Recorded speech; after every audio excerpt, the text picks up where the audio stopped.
sa radyo mo. Ang musunod na programa ining debate usa ka binayan. Ang mga pulong ug una na pagaluwatan sa dumala diri, iyan lamang ug walay labot ang mga kawani ug dumala ning sibihan RMN Iligan.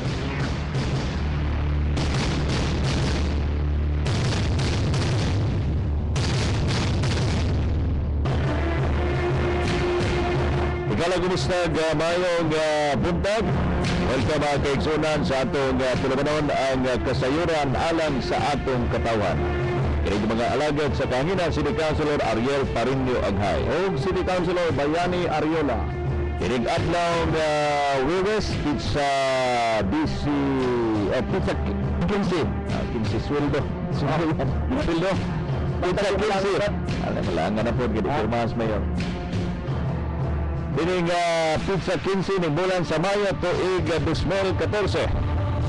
Ayan may buntag sa itong mga suking paminaw sa itong kapatag-upat, 44 ka barangay sa Dakbayan sa Iligan. Sa itong mga pipila ka mga suking paminaw na naminaw karong buntaga sa itong mga sidewalk members, sa itong mga tricycle, sa tanang ng mga sektor sa Dakbayan sa Iligan, sa tanang mga hinterland barangay, sa tanang mga professionals, sa tanang mga labasiro, sa mga negosyante. Naminaw karong buntaga yan nga matong kanila mindot ko na kayo natong programa sa way dapig-dapig kaya of course mutuki sa mga issue in professional manner, no? At least masabta nila himay-himayon magunato niyan sa Tagalog pa hinay-hinay o pag-igisa ng tarong ba sabi natin yung mga issue nga doon ay mga legal implications, doon ay mga opinion gikas sa Civil Service Commission, gikas sa DILG, kaya doon ay mga legal terminologies yan na sa atong mga ordinaryo nato nga mga katawan dili kaayo masabtan. Dili kaayo masabtan sa atong mga ordinaryong katawan muna nga atong i-explicar og tarong. Hinay-hinay nato og tarong. Like for example, murag diadto niaging adlaw makahayan, dunay naabot nga suwat. Tuloy mo opinion na to. Gikan sa Secretary sa DOJ, Department of Justice. Pinaagi ni Justice Secretary Laila de Lima. Kamahin sa pangutana sa sangguniang paglungsod, particular na ang atong chairman sa Committee on Laws nga si City Councilor Attorney Fred Busico. Ang pangutana dito yan, kung mamahimo ba nga usa ka city prosecutor ang atong city fiscal mamahimo ba nga moak as city legal officer. Muna ang pangutana, whether or not that a city prosecutor can act as the acting city or can be designated as the acting city legal officer in lieu of the absence baka o in lieu of determination sa services of the former legal officer. Pangutana, mamahimo ba, no? Gipangutana nato si attorney si Secretary Laila de Lima nini ang atong kalihim, nasudnong kalihim sa Department of Justice. Siguro nasayod ba ang atong katawan na minaw karong buntaga yan kung kinsa na si Secretary Laila de Lima. Sikat kayo halos kadadlaw. Halos kadadlaw makita nimo sa atong mga nasudnong television, sa mga TV, no? Babae na siya. Dayon, of course, very competent atong Secretary of Justice. Niya aktibo gyud, galing gyud nga Secretary of Justice, no? Makita nato nga karon daghan kay sila mga gi-file nga mga cases, no? Especially sa mga katungkang Bong Navarro, no? Sensational man to kaning sa mga senador karon nga issues. Halos kada gini ilado gini sa Secretary Laila de Lima. Anyway, ang DOJ magod kining Department of Justice under na niya yan ang kining atong mga piskal. Yes. Ang atong mga regional state prosecutor, ang atong provincial and city prosecutor. Na sa una nailhan nato nga piskal, no? City piskal o provincial piskal. Prosecutor ang tawag is city prosecutor o provincial prosecutor. Now, under na sila sa DOJ, Department of Justice, ang ilang division na yan kining National Prosecution Service. Ang DOJ magdako kaya na nga siya nga area.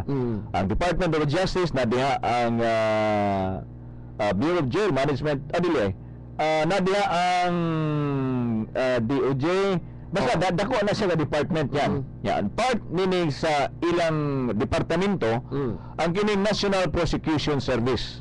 Ang pinakalabaw nila of course ang secretary o nasud ng kalihim sa departamento sa hustisya. Now, doon ay usa ka suwat, no? Naabot ni ato nakalabayng adlaw ato ma-interview si Vice Mayor Rodrick Marso kay tuwa may kopya niya. Actually wa pa tay kopya, no? Tuwa ang kopya kang Vice Mayor Rodrick Marso, no? The Vice Mayor Rodi Marso, pista na ba dito sa Buroon karong adlaw yan? Ay, bibo kayo. Happy fiesta. Wa ka Hasta ang kuan, hasta ang naman tay kuan bat kalihukan sa simbahan. Natay kalihukan simbahan. O karon pod sa Luinab, no? Naapod sila yung ang Luinab karon. Okay. Oo. So kung naka-standby na siguro si Vice Mayor, maliyog ko na ko yan, natawagan na ba? Atong giteksan, Vice Mayor, kung nakadungog ka karon, no? Palihog ko no og contact dinhi sa atong sibiyahan sa DXIC sa 2212690, no? Then, ma-interview po nato si Atty. Busico, si Councilor Busico. Ang pangutana lagi, pending issue, kay nahimo maguning issue, agig backgrounder yan, no? Nga nung nahimo ning issue si Fiscal Quito, inani ang lingtunganay nini, no? Inani ang background. Una, sa dihanggi appoint sa atong mayor sa siyudad sa Iligan, si Attorney Rafael Paing Benedictos. Gi-appoint niya as City Legal Officer. Gidinay sa sangguniang panglungsod ang appointment ni Attorney Benedictos. Tungod kay dunay kulang ba sa iyang mga papilis, kulang rekisito sa uban pa. Dayon pagka sunod niya na kay gidinay man sa sangguniang panglungsod ang appointment ni Attorney Rafael Paing Benedictos. 2212690. Gidinay man no, sa sangguniang panglungsod ang appointment ni Attorney Benedictos. Pipila ka simana yan, gi-appoint na pod ni City Mayor Celso Riencia ang designation appointment katudloan ni Attorney Thomas Kabili. Na si Tammy Kabili gi-appoint niya City Legal Officer. Kitan-aw sa sangguniang panglungsod in order man mapilis ni Attorney Kabili. Doon na po siya matawag na to varied experience. Kinahimo siyang City Legal Officer. Panahon pa ni Mayor Yanez. Then nag-City Legal Officer siya ni Mayor Quijano. Then nahimo siyang legal consultant ni former City Mayor Lawrence Cruz. But pasabot nga, in effect, maskig unsa nga mga mayor, maka-kuan siya, kanang maka-kuan ba? Maka-adjust, no? Si Attorney Kabili. Okay, daghan na siya naagian. Daghan siya naagian. Naman na-confirm ang appointment ni Attorney Kabili. Unya, sa pipila ka adlaw, pipila ka mga bulan, doon ay problema. Gitangtang sa atong mayor sa siyudad sa Iligan, si Attorney Kabili. Nga maoy gi-confirm unta as City Legal Officer, no, sa siyudad sa Iligan. Unanimous. Confirm. Pasabot, tanan. Pila ka adlaw yan, pila ka bulan, doon ay bikil. Gitangtang siya. Ang bikil naman ni Attorney Kabili tungod kay matud pa nag-initial, no?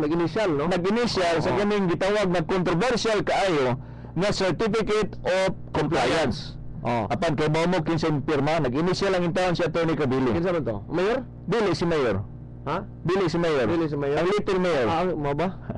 Si Melchor Alquisula mo ay nagpirma sa Certificate of Compliance sa Mapalad Power Corporation. Motoy bikil, no? Motoy bikil ni Attorney Kabili. Apan doon naman issue man gud about trust and confidence. Mao lagi. Anytime naman gud na wala siya pagsalig ang mayor, no? Kang Attorney Kabili wala man gi-object, no? Iya man katungod man sa mayor. Siya may nagpili. Ang problema lang yan sa dihang gitangtang niya si Attorney Kabili as City Legal Officer as concord and confirm by the sangguniang panglungsod. Ang problema lang militaw sa dihang iyang gi-designate ang usa ka city prosecutor, usa ka piskal. Sayunan ka? Piskal yung gi-designate? Iyang gi-designate. Lagi. Gi-designate niya as City Legal Officer. Matud pa sa reglamentos balaod, doon ay ruling ang civil service ana nga dili mamahimong ma-designate sa mayor sa siyudad sa Iligan si City Mayor Celso Riencia si Fiscal Quito tungod kay usa ka presidential appointee. presidential appointee, doon ay usa ka national office, therefore ang makadesignate lamang niya ang buhatan sa presidente, ang presidente mismo, o ang iyang alter ego nga mao ang kalihim sa Secretary Department of Justice. nga si Secretary Laila de Lima. Nakaroon bad, no? Sa linya na to karon ang atong Vice Mayor Rudy Marzo. So doon ay kuan yan. Agig backgrounder at least masayod ang atong mga katawan anong migawas ni nga mga isyu. So ang atong Vice Mayor, si Vice Mayor Roderick Marzo, nangutana kato ngadto kang Secretary Laila de Lima ang atong DOJ. Kay under man niya ang mga piskal. Under sa National Prosecution Service. Dako makaining DOJ yan. Dako. Usa yung mga departamento diyan. Ang mga departamento, no? Sa DOJ ni Bureau of Corrections, Bureau of Immigration, National Bureau of Investigation, Parole and Probation Administration, Presidential Commission on Good Government, no, Public Attorney's Office. Dako kay siya opisina. Apil niya na ang National Prosecution Service. Ang kanang National Prosecution Service under ang mga piskal. Ang of course ang pinakalabaw nila ang mao ang kalihim sa Departamento sa Hustisya. Nasa atong linya karon si Vice Mayor Roderick Marzo, ato siya pangutan-on yan kabayan aning nasangpit nga opinion ni Secretary Laila de Lima. Atong inumduman mga kaigsunan nga mismo si Fiscal Cuito sa biyang gi-interview sa Pika Sibianan niingon siya nga duna kuno siya clearance gikan mismo kang Secretary Laila de Lima nga nagmando kaniya nga siya makahimo o mamahimo siyang usa ka city legal officer. Duna kuno yung clearance. Nasa yung istorya. Pero yun ang interview. Naba siya gipakita na? Gipadayag na niya, interview niya sa Pikas, nga si June Bacos, nga usa ka high school dropout. Unya, nanay papel yun, kanang gipakita. Wala ka kita. Ka-interview naman, radyo naman, tingog naman. Ato gi-furnish ang sanggunian. Wala man gi-furnish. Anyway, nasa atong Pikas linya, ang atong Vice Mayor, si Vice Mayor Roderick Marzo. Vice Mayor, good morning. May buntag di mo yan, may buntag di mo pa yan, may giligan sa tanan. May giligan na fiesta. Fiesta sa ato Tagibirangay. Diba, San Isidro Labrador. Mamista niya media. Anyway, Vice Mayor, Vice Mayor, nang lawag mo, may naning issue kang Fiscal Cuito. At tinasayan, nga dunay usag ka opinion baka na o letter baka na reply. Likat sa nato yun, no? Kaya itong termination ni Atty. Kabili. Okay. Sa among pag-istorya ni Atty. Kabili, nag-ihon siya prior to his termination, the designation was already. Nag-execute na ang designation, wala pa siya ma-terminate. Wala pa siya ma-terminate. So, yeah. Unsa man na nasuwat Vice Mayor Marzo kana kang Secretary Laila de Lima ang atong nasudnong kalihim sa Departamento sa Hustisya. Actually, bayan, no councilors, no? Ang atong gibuhat, nagsuwat kita una sa Civil Service Commission. Ikadua, nagsuwat kita sa Department of Interior and Local Government.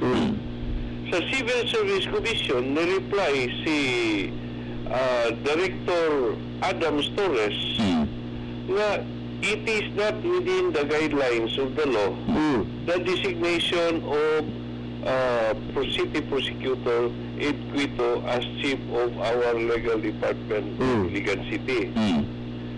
Ang reply sa Department of Interior and Local Government, nag-ingon sila nga they will observe the decision and opinion of the Department of Justice. Okay.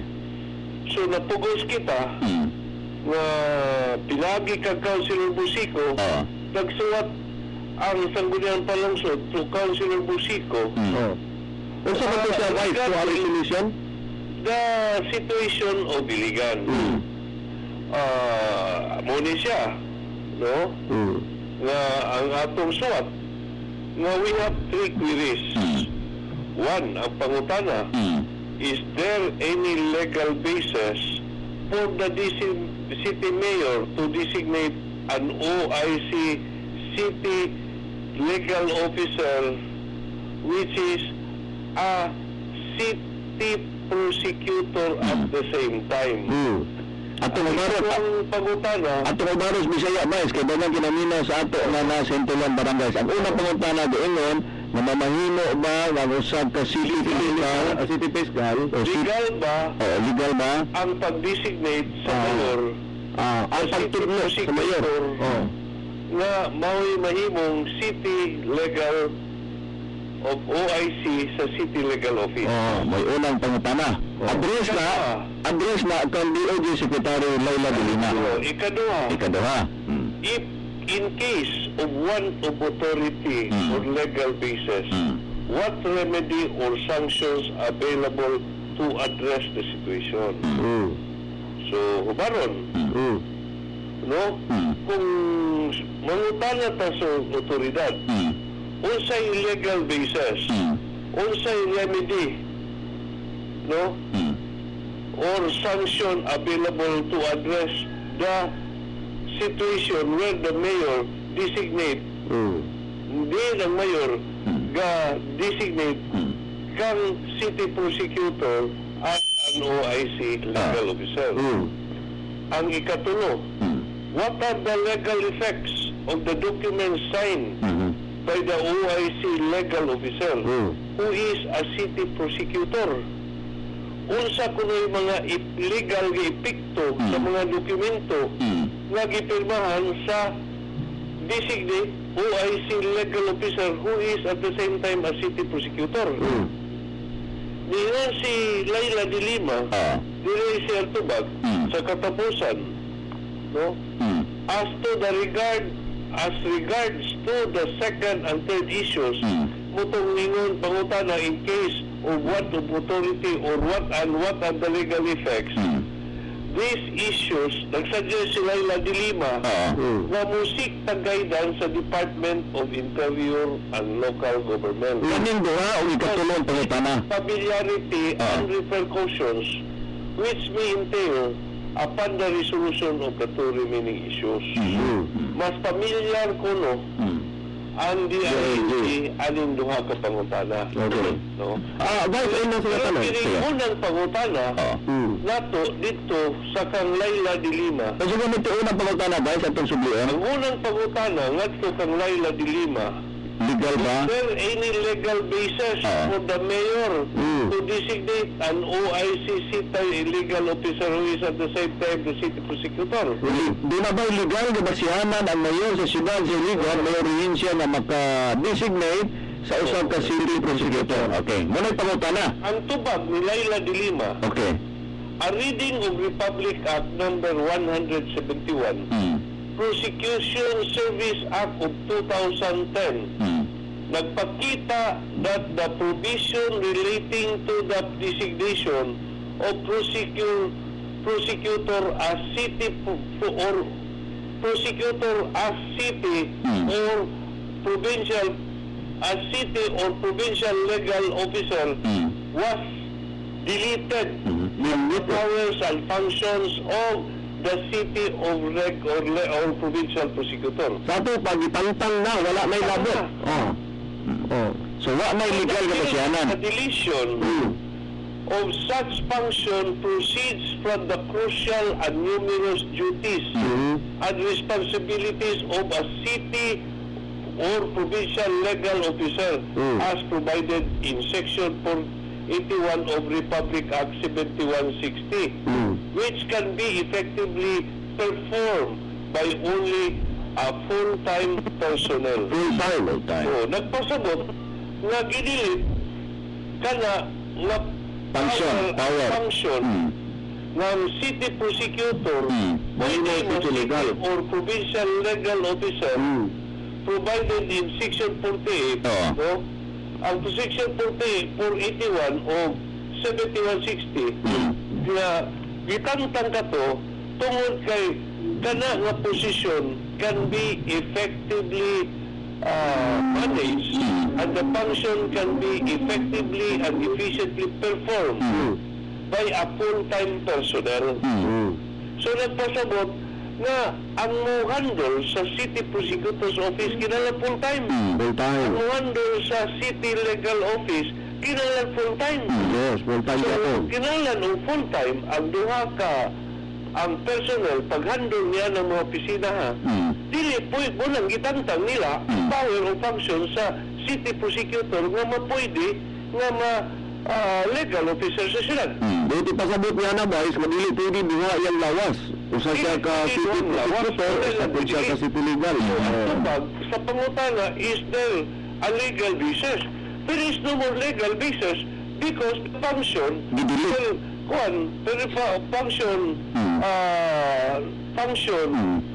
per Prosecution Service Act of 2010 was deleted.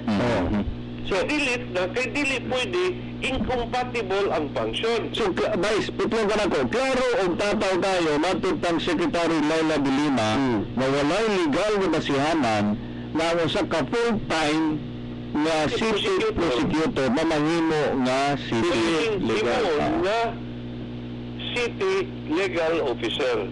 So, klaro, dili pwede mo. Tungod kay dili pwede nga ang magtrabaho niya na dili full-time personnel. Nais natin pangutana, no? Iyon man, no? Kinudungog na po ni, akong istorya sa akong ginilate na si Fiscal Cueto, City Prosecutor Cueto, nag-mention ko, no, na di na ko ni siya ipapil nag-ikan sa secretary sa DOJ. So, kanang imong gihawiran karon guys, mapapil, di ka na kang secretary sa DOJ. Kinsa yung pirma na? By no other than Secretary of the Department of Justice, kagawaran ng katarungan of the Philippines. Kadyo lang ba? Sa atong karoon, kinsa ga pirmaan ang napapil karon ng mga dagat? Secretary Laila de Lima. Iya nga yung pirma. Nagdawat ko din ako kagahapon, gikan sa Department of Justice. Ibil sa atuha, nadawat sa opisina, bearing the signature of Secretary Laila M. de Lima. So, Enetek, mais, ang pangutana ni Bayani, no, Councilor Ayula, Enetek, ang katudo sa buwan, gi-interview si Fiscal Cueto sa usang ka high school dropout, hindi natin nga lang rin siya, sa usang ka high school dropout, na talinis kayo ang tingog, ba't kisa ng tawhana, Legion Bacos, diba? Katong nagsulog si 757. So, ingon ni Fiscal Cueto, naguna siya clearance gikas DOJ, wa niya siya papil na gihutan na to. Wala kay balo, no? Wala po siya gipakita. Wala ko gipakita agenda. Wala gibasa karon, kining papel gikan yun kang Laila de Lima. Pila na kapahina, guys? Pila kapahina na? Ako niya po, 104, so 4 ka pages. 4 pages, okay. Now, nagabutang ko din sa mga jurisprudence, Nationalista Party versus Felix Acosta, nagaling ipang enumerate ni Laila de Lima. Okay. So, iyang ipang-sign itong mga jurisprudence, but pasabot na nga doon na mga decided cases. Mga decided cases, specific provisions, no?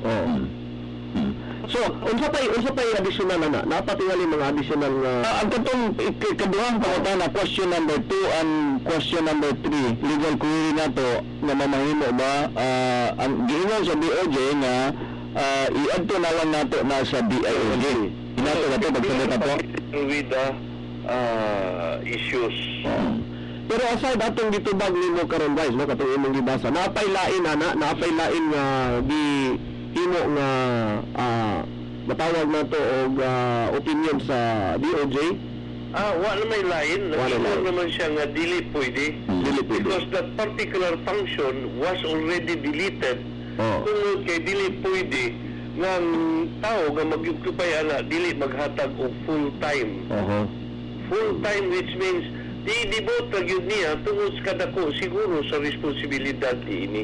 Nice. For the sake of academic discussion, now, niingon naman si Secretary Laila de Lima nga dili gyud pwede nga usab ka piskal, si Fiscal Cueto, pamahimo ma-designate as city legal officer. Niya siguro pasabutan ni dili legal. Dili legal. That function was already deleted. Kay dili pwede nga dili full-time personnel ang magmanini nga mga opisina.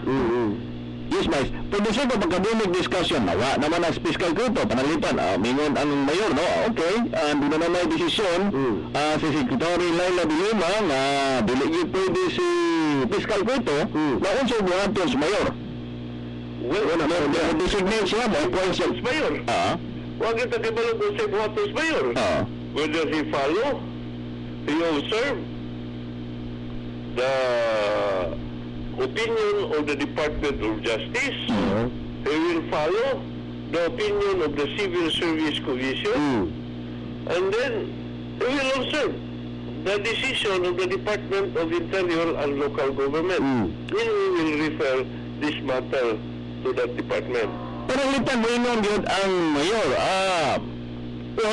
Iwag yung ipadayon. Despite of that opinion, I believe, just like what we did to the case of Atty. Sumaoy, wherein there is already a resolution coming from the Civil Service Sila na rin kasulti. Therefore, Honorable Celso Rincia, Mayor of Iligan City, you are hereby directed to revoke the designation of Atty. Dexter Ray Sumaoy as OIC City Administrator. So dagan kay legal blunder Atty. Sumaoy pagka City Administrator O niya karon, City Legal Officer. Fiscal Kuto as City Legal Officer. Wala gyapon. Pero ay mo dagan ba? Kani ito mga legal blunders bitaw niya, guys. Sa imong pagtuo il-advise ka ang atong mayon, doon ka siya matawag nato mga legal advisors kamo. Mukuan ni sa iya ba? Kalaban mo ay I don't know, Councilor Angay. I don't know the circle of the mayor. Huwag ko kay bawa na. So, sa iyang mga actions or decisions ni iya na po siguro na. Or maybe this is a product of a group discussion or a product of all legal advisors that he received from the people we do not know.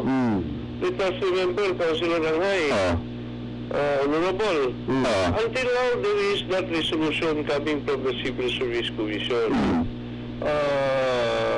In one or two sessions ago, as far as I can remember, the Sangguniang Panlungsod has again, inquired to the Civil Service Commission about any penal imposition, about imposition of the penal provision, if there is any. So for the defiance of the order coming from the Civil Service Commission. Because until now, the person designated is the administrator. So, okay na. Hirap mong kuhan ko nito siya, guys. Tensa. Wait. Sitwasyon sa Bagsakan Area 1, totally po siya dito, city administrator. So, wait, kadyo siya, guys. Sa unang panahon, despite the dunay order, resolution from the Civil Service Commission, the contest man ni Atty. Sumaoy, no? Katong another issue ni, this is the first issue na gi-invalidate ang iyang pagka-city administrator kay natunta niya wala ko na logo. Now karon magutana ko arita kang fiscal kuito sa DOJ, no? At gikan kang Secretary Lola de Lima. Doon ay nag-text na ko, karuhan na ninyo kagawad. Naabay logo ang order diha. Naabay logo. Gikan DOJ. nato sa communication, it is inside envelope coming from the addressee is Atty. Alfredo Busico, Sangguniang Panlungsod, Iligan City. Coming from the Department of Justice, Manila. So when we have it open, the Secretary of Attorney Councilor Busico, Councilor Attorney Busico, nigawas dito ang suwat bearing the logo of the Department of Justice, heading Department of Justice, pagtanaw na po sa likod, signed by Secretary de Lima. Grabe no, Secretary de Lima yun. Busico, this letter, ningon siya ka na ko, ipasirox ka na. This is the first time that he gets a communication from the Secretary herself. No, ningon siya na ato ng taguan, kita lang sa kanawag, gikan kang kuhan, Secretary Justice Laguna. And then, gi-email na mo kaniya ang kuhan, suwat ni Dilima before we read the letter. kay pa man ingon na po si Fiscal Quito, just like sa line of reasoning ni Attorney Sumaoy, apik man ang inyong papel. Amigo lang gud ni Bisico si si Adams. Bisag ignon ni Fiscal Quito, kana nga gibasa ni Kuan, gibasa ni Vice Mayor Marso, himo ra man na, wa man ay lugo. Amag may tingali ato ng picture, bad butang tanan sa Facebook. Of course. Sabi lang Brad, pwede ba nato ni pa-reproduce no? Distributed to the public? Ipa-reproduce nato, distributed to the public so that the public will know that this really come from the Department of Justice. Vice. Brad, Pastor, there is only one thing that I would like to emphasize. The Vice Mayor and the Sangguniang Palusot has nothing against Mayor Rehencia. Has nothing against Fiscal Ed Quito. Has nothing against Atty. Benedictos. Has nothing against Attorney Dexter Reyes Sumaoy. Has nothing against Melchor Alquisola. What the Sangguniang Palusot would just like to do is to uphold the law. Because we are the Sangguniang Palusot. It is our duty, our job to pass resolution, laws and ordinances to be implemented by the mayor and observed by everybody in the city of Iligan. Para doon na tayo kalinawan rin sa syudad Iligan. Eh kung ang atong pag-abuhaton, wag ito guidelines, wag ito balawad, our city will be in chaos. Diba? Yes, Vice. Magtanong ko, Vice. Mugin ka na, no? We have nothing against these people. Wala personal. Mugin na to, sakto lang. Pangutanan kita, gapay kitang bakaso. Because we want all these things to be cleared. Because all these things is for the upholding of the law. Balaod na to this Iligan, balaod na to this Pilipinas, ang pag-asundon. Kaya wala'y balaod, di wapoy gobyerno. Ano sa ang date sa signature ni Secretary Leila de Lima? April 10, 2014. April 10. Ilan ka pa? Nagawat kagahapon. Sa post office na ba, no? Bagi. Gikan sa post office, delivered to the office. Mga tanong ko guys, kanang ang last page niya naabay copy furnace. Ang mayor? Naabay kinsay mga copy furnace. Wala. Wala'y copy furnace. Sa ato pa di ay si Directorials, Leila de Lima, Secretary, Department of Justice, CN number 0201405083. Initial by, I don't know, kisay initial ani. So, mayo tingaling ato pong ipasayod, labi na gyud kang City Prosecutor Quito, nga niya nay kuan na decision gikan sa iyang gyud mismong buhatan departamento sa iyang superior. Iyang superior. Department of Justice. Well, yung problema, kung di na pwede i-define na po, di na pwede tumanon, kaya nga, close mo gula si Bisico si Dilima. Ay, ikon. Close magkana ni Vice Mayor, ay kuan, paternity brother magkana ni, di man po apo ni si Secretary Dilima. Mana yung Dilima karamiya? Manang Dilima, ni Dilima. Anyway guys, so doon ay punto na nadawat na dayon ang buhaton ana siguro sa inyong opisina, ihatagan siguro o guan, kukla ang ating agenda, no? And we can thoroughly discuss this. And maybe there will be legislative action on this matter. Maybe forwarding this to the Ombudsman in support to that case of clarification that we filed, no, about the opinion of the superior of the designate, no, the designate, no, superior about their opinion, so that the higher authorities can properly pass a resolution, no? Regarding to the effect of the opinion and of the scenario and of the case of prosecutor in Quito, occupying as a legal officer at the same time for the city of Iligan. Ang problema ani karon kay doon na narinder ng mga legal opinion, mga legal decision baka signed by Fiscal Quito acting as city legal officer. So mamahimo ani null and void buta sabot baliwala ang iyang gipirmahan ng mga legal opinion, mga legal unsa baka na ang iyang ipangpirmahan diha as a city legal officer. So mahimo itong baliwala null and void. If I am to interpret, okay na kung interpretation, but the DOJ says that we have to seek, no? The DILG. That is from the Department of Interior and Local Government, because they are familiar of the issue. Problema po anak karon Vice Mayor kay ato normalan nakakuha na po, no? Nakasweldo na. Dili sweldo ang honorarium kay na may sweldo sa Fiscal Quito. Pagka fiscal niya, nakakuha na honorarium si Fiscal Quito diha sa siyudad sa Iligan. So dako kaayo nga problema ni Fiscal Quito. Nakatatak yun dito. Honorarium. City prosecutor at the same time OIC, legal officer, illegal city.